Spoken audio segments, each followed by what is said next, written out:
Well, the momentum from last weekend's strong second half at Arizona State didn't last long for OSU. South Alabama jumped on the Cowboys early. Mike Gundy said before kickoff he wanted to see how physical his team could be. The Jaguars won that battle too.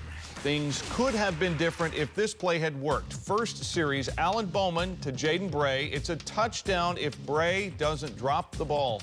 7-0 OSU start would have tested South Alabama's belief early.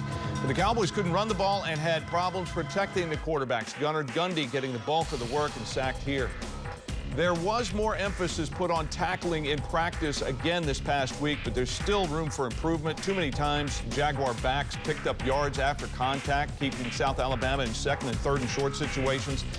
And the big plays killed the Cowboys. Touchdowns of 39, 57, and 65 yards.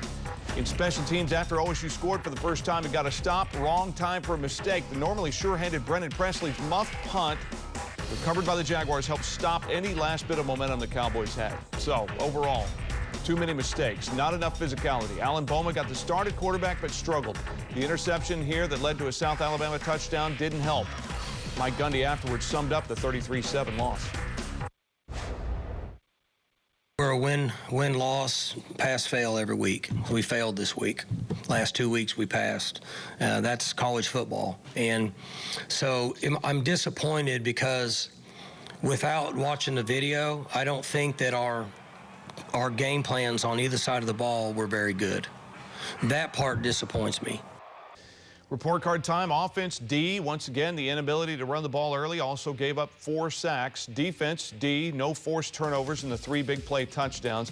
Special teams, D. The muff punt at the absolute wrong time. And overall, well, you heard Gundy talk about it. It's an F because he said you're in a pass-fail system, and the Cowboys certainly didn't pass. I'm glad I didn't have you as a professor in college, John. That was rough, but I understand it. Look, there's not many bigger fans than Mike Gundy than me. I love what he's done at that university. It's been great.